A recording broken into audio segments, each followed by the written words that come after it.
Digital digital कशमाल। I hope and pray कि आप सब लोग जहाँ कहीं भी होंगे मजे से अपनी लाइफ गुजार रहे होंगे। आज हम पढ़ेंगे लेक्चर 8 PSY 502 एक्सपेरिमेंटल साइकोलॉजी का। डिपेंडेंट ग्रुप की बात हो रही है। लेक्चर 7 में भी हमने देखा विद इन सब्जेक्ट डिजाइन क्या होता है, मैंने आपको इसके बारे में समझाया भी, और हमने एक एक्सपेरिमेंट देखा कि 5 रिपीटेशन वाला रिपीटेशन एक्सपेरिमेंट।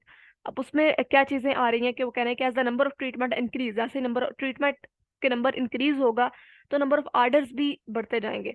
मतलब अगर 3 ट्रीटमेंट्स हैं तो वो 6 डिफरेंट आर्डर्स होंगे। अगर 4 ट्रीटमेंट हैं तो वो 24 डिफरेंट आर्डर्स होंगे। 5 ट्रीटमेंट है तो उसका 120 डिफरेंट आर्डर्स होंगे। और इस तरह the level of the independent variable increase होगा तो वो कंप्लीट काउंटर बैलेंसिंग जो है वो एक इम्प्रैक्टिकल बन जाएगी। और विद इन ग्रुप डिजाइन में ऑर्डर इफेक्ट करता है, सॉल्यूशंस होते हैं और रैंडमाइज आप ऑर्डर करते हैं लोगों को। और काउंटर बैलेंस ट्रायल भी होते हैं जिसमें आप ट्रू ट्रीटमेंट्स है T1 T2 cross over design, half of the subject T1 then T2 कर लें, फिर हाफ ऑफ द सब्जेक्ट में आप पहले T2 उन पे कर दें और देन T1 कर दें। मतलब हाफ पार्टिसिपेंट से पहले आप उनसे 5 रेपिटेशन करवाएं, फिर 1 वाली रेपिटेशन करवाएं, और 5 टाइम और 1 टाइम। और दूसरे जो हाफ पार्टिसिपेंट्स हैं उनसे पहले 1 टाइम रेपिटेशन करवाएं, बाद में 5 टाइम रेपिटेशन करवाएं। काउंटर बैलेंसिंग को डन किया जा सकता है A डिजाइन से भी और B डिजाइन से भी, जहां पर A स्टैंड फॉर है one condition and B stand for other. और A जो भी हाफ द सब्जेक्ट है वो would get A and other half जो है वो would get B counter practice effects. अब ये जो लेटर सिक्वेयर डिजाइन होता है ये मिनिमम कर देता है, मिनिमाइज कर देता है ऑर्डर इफेक्ट को।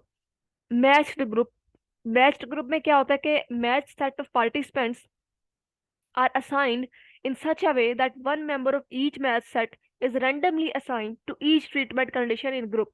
क्योंकि जो पार्टिसिपेंट्स हैं वो सिमिलर होंगे एक दूसरे के साथ, मैच्ड होंगे इनिशियली ग्रुप में, और एटलीस्ट द मैचिंग वेरिएबल आपको मिल जाएगा। अब स्मॉल एंड डिजाइन की बात हो रही है। Present the level of the independent variable or treatments to a small number of subjects are the single subject. Because few subjects are tested, a substantial number of observations are recorded for each subject, resulting in a very economical and highly controlled experiment. अगर आपको मैं simple way में बताऊं कि small and design क्या होता है and mean number of the subjects, तो स्मॉल एंड डिजाइन का मतलब है कि आप जस्ट एक सिंगल इंडिविजुअल पे एक्सपेरिमेंट परफॉर्म करते हैं कोई भी। Simple is that. मतलब इसमें ना तो कोई ग्रुप की वेरिएशन विद इन वेरिएशन हो सकती है, वो एक ही है तो वो नहीं बदलेगा। मतलब ग्रुप में अगर था तो उसमें डिफरेंट पार्टिसिपेंट्स थे तो किसी का इंटेलिजेंस लेवल ज्यादा हो सकता था, कम हो सकता था, किसी की एज ज्यादा, तो उन तमाम वेरिएबल्स को हमें कंट्रोल करना पड़ता था। जब यहाँ पर एक ही इंडिविजुअल है तो उसमें वेरिएशंस नहीं होंगी, इसलिए इसे बहुत हद तक कंट्रोल किया जाता है। मतलब बहुत हद तक कंट्रोल खुद ही हो जाता है। इसके अलावा हम ऑब्जर्वेशन बहुत ज्यादा एक ही इंडिविजुअल पे लेते हैं। मतलब आप 60 हैं या 100 दफा है और वही एक्सपेरिमेंट आप बार बार करते हैं, so we get a number of measurement of the same thing या सेम इंडिविजुअल। अब सिंगल सब्जेक्ट डिजाइन में क्या चीजें होती है कि परमिट एनालिसिस होता है इफेक्ट ट्रीटमेंट का इंडिविजुअल सब्जेक्ट्स पे। एलिमेंट्स हैं, subject usually own control, subject खुद ही कंट्रोल हो रहा होता है, किसी उसमें कंट्रोल करने की वेरिएबल्स को जरूरत नहीं पड़ती। रिपीटेड मेजर्स होंगी, जैसे मैंने आपको बताया कि बार बार आप जब एक्सपेरिमेंट करते हैं तो अगर कोई इसमें मिस्टेक्स हैं भी, जब बार बार एक इंडिविजुअल पे एक्सपेरिमेंट किया जा रहा है तो उसके मैक्स रिजल्ट्स होंगे, वो ज्यादा चांसेस है कि वो ठीक होंगे। डिजाइन फेसिस टाइम, जिसमें टाइम सीरीज एनालिसिस आ जाते हैं। टाइम सीरीज एनालिसिस में क्या होता है कि डिपेंडेंट मेजर इज कंटिन्यूअस, यानी वो क्वांटिटेटिव है, कंटिन्यूअस है, वो अगर क्वांटिटी से लगातार बढ़ रहा है या वेरी कर रहा है। स्टेब्लिश बेसलाइन, मतलब ट्रीटमेंट करने से पहले वो किस लेवल के ऊपर सब्जेक्ट था, किस पे मैयर किया गया, ये वो हम बेसलाइन एस्टेब्लिश करते हैं। Maihar treatment affect over time, हम जो मैयर कर रहे हैं वो किस तरह ओवर टाइम बदल रहा है, बढ़ रहा है या कम हो रही है। अब स्मॉल एंड एक्सपेरिमेंट्स जो है वो कॉमन होते हैं साइको फिजिकल में भी, क्लिनिकल में भी, classical and operant conditioning research में भी। अब ओपरेंट कंडीशनिंग रिसर्च में बड़ा ही एक मशहूर एक्सपेरिमेंट जो कि लिटिल एल्बर्ट ने किया था कि आप किस तरह एक डॉग को खाना देने से पहले बेल बजाते हैं, तो वो जैसे ही उसे पता चलता है कि हमेशा उसे खाने से पहले बेल बजती है तो वो बेल पे ही सैलिवेट करना शुरू कर देता है। फिर ये अब क्या था, ये स्मॉल एंड डिजाइन, मतलब एक सिंगल इंडिविजुअल पे हुआ है ये एक्सपेरिमेंट। फिर ये बच्चे को रैबिट दिखाते थे, पीछे से साउंड जनरेट होती थी, फिर वो हमेशा बच्चा, अगर साउंड जनरेट नहीं भी होती बच्चा रैबिट को देख के ही डर जाता। तो ये भी इंडिविजुअली किया गया है एक्सपेरिमेंट। मिक्स डिजाइन क्या होता है? स्टडी जिसमें हमने पढ़ा कि यूज किए between subject factors, between subject designs, और जो स्टडी जिसमें हम इस्तेमाल करते हैं विद इन सब्जेक्ट फैक्टर्स उसको विद इन सब्जेक्ट डिजाइन कहा जाता है। Experiments not be exclusively of with in subject और बिटवीन सब्जेक्ट डिजाइन। एक्सपेरिमेंट जरूरी नहीं है कि हर दफा वो विद इन सब्जेक्ट डिजाइन या बिटवीन सब्जेक्ट डिजाइन, अलग अलग दोनों में से किसी एक को चूज करें। बाजुकात एक ही एक्सपेरिमेंट में दोनों इस्तेमाल हो रहे होते हैं। अ कम्बिनेशन जिसमें आप देखते हैं इंडिपेंडेंट इंडिपेंडेंट ग्रुप्स का, जिसको मिक्स डिजाइन कहा जाता है। मतलब अगर one variable for example administration of drug है, seems likely to affect others, आप देखते हैं कि जो ड्रग है वो किस तरह इफेक्ट कर रही है। अब ये तो बिटवीन सब्जेक्ट वेरिएबल हो गया कि आप ड्रग्स के इफेक्ट्स देख रहे हैं ग्रुप्स में मौजूद तमाम पार्टिसिपेंट्स पे।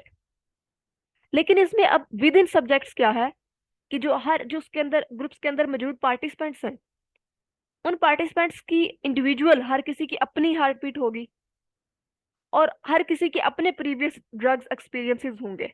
तो ये क्या होगा, ये विद इन हो गया। विद इन क्या होता है, किसी आप मतलब कि अपने इंडिविजुअली जो आप किसी एक ग्रुप में देखते हैं। when trials are repeated practice on the task or of the interested, जब कहीं भी कोई भी ट्रायल या रिपीटेड प्रैक्टिस आपको इंटरेस्ट होती है तो जरूरी होता है कि आप वहां पर विद इन सब्जेक्ट वेरिएबल लें। अब मिक्स डिजाइन में क्या हो रहा है कि एक वेरिएबल असेस्ट कर रहा है पार्टिसिपेंट्स के दरमियान बिटवीन पार्टिसिपेंट्स, और अनदर वेरिएबल असेस्ट कर रहा है विद इन पार्टिसिपेंट्स। आप देखते हैं कि how fast a person run, एक आदमी कितनी तेजी से दौड़ता है। अब उसकी जो एज, अब हर किसी की एज भी होगी, जेंडर एंड रेस होगी। अब जो एज है वो बिटवीन ग्रुप होगी या बिटवीन सब्जेक्ट इंडिपेंडेंट वेरिएबल होगा। लेकिन जो प्रैक्टिस है हर किसी की अपनी अपनी प्रैक्टिस होगी, वो with in subject independent variable है। अब यहाँ पे फिर आगे भी एक एक्सपेरिमेंट बताया गया है, कंसेप्चुलाइज किया गया है एक डिजाइन को, जिसको स्प्लिट प्लॉट डिजाइन भी कहा जाता है। 2 × 2 डिजाइन 2 लेवल्स पे इसे देखा गया है।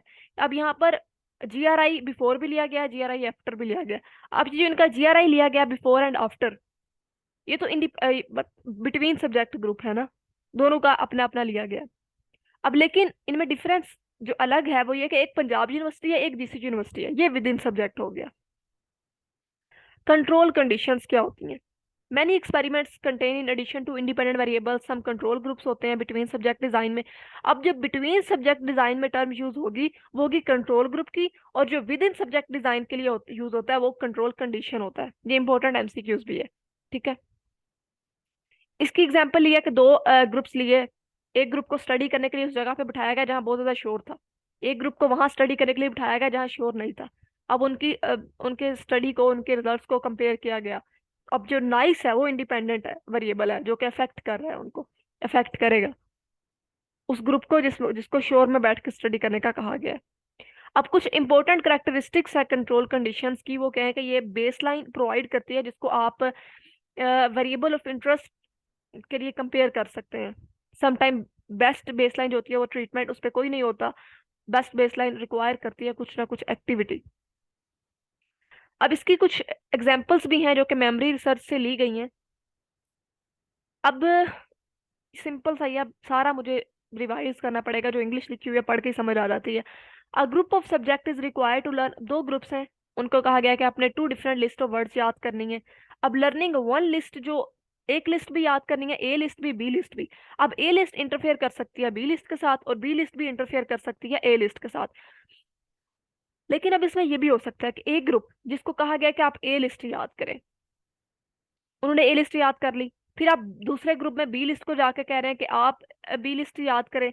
लेकिन अब आप देखते हैं कि उतनी देर में जब तक आप बी ग्रुप में करवा रहे हैं दूसरे ग्रुप को, तो ए ग्रुप जो है उसको टाइम ज्यादा मिल जाता है ए लिस्ट रिपीट करने का। तो a test simply because they are tired और they might do better because they have had extra expert.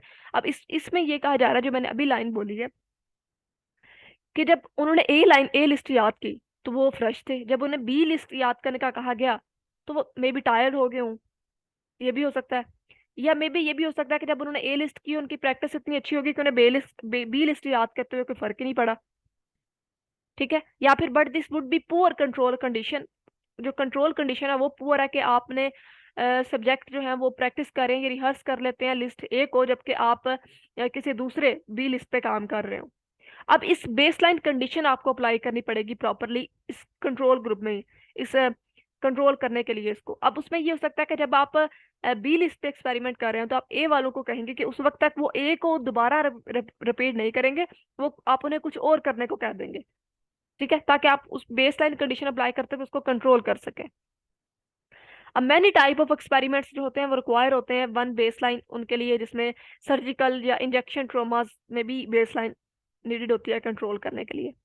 अब कोजाई एक्सपेरिमेंटल डिजाइन, कोजाई एक्सपेरिमेंटल डिजाइन अगर मैं आपको सिंपली समझाऊं कि ये क्या है, तो वो डिजाइन जिसको आप खुद नहीं बनाते या इम्प्लीमेंट नहीं करते, जो नेचुरली बन जाता है और फिर आप उसको उससे रिसर्च कर लेते हैं। मतलब आगे हम इसके एग्जांपल्स पढ़ते हैं, आपको वहां से ज्यादा समझ आएगा।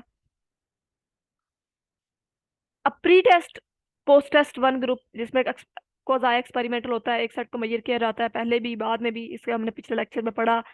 एनालाइज किया जाता है, इसकी वीकनेस ये होती है कि इसमें कंट्रोल ग्रुप नहीं होता। और कॉन्टेक्स्ट फॉर कोजाई एक्सपेरिमेंट में क्या होता है कि मैनी वेरिएबल्स जो है वो डायरेक्टली मैनिपुलेट नहीं कर सकते, और इसकी बैरियर्स में क्या होते हैं कि एथिकली जो सर्वेज होते हैं वो देखा जाता है। अब आपको समझ आएगी कि जो मैंने आपको ऊपर बताया कि कोजाई एक्सपेरिमेंट किस तरह नेचुरली हो जाते हैं। अब अगर आप कुछ भी ड्रग्स के इफेक्ट देखना जा रहे हैं कॉलेज स्टूडेंट्स पे, अब क्या आप उन्हें ड्रग्स देंगे? ऐसा तो नहीं होगा। आप उन स्टूडेंट्स को लेंगे जो ड्रग एडिक्ट होंगे पहले से ही, अदरवाइज आप उस चीज के होने का वेट करेंगे। मदर नेचर, जिसमें आ जाता है कि कोई भी अननेचुरल डाइजास्टर्स, वार्म्स, एयरप्लेन क्रैश हुआ है, आपको उस चीज में किसी में रिसर्च करनी है, आपने बहुत फिजिकल एंड मोरली डिफिकल्ट आएंगी इस चीज को इम्प्लीमेंट करते हुए, तो ये आप खुद नहीं करते, आप फितरतन उस अमल के होने का इंतजार करते हैं।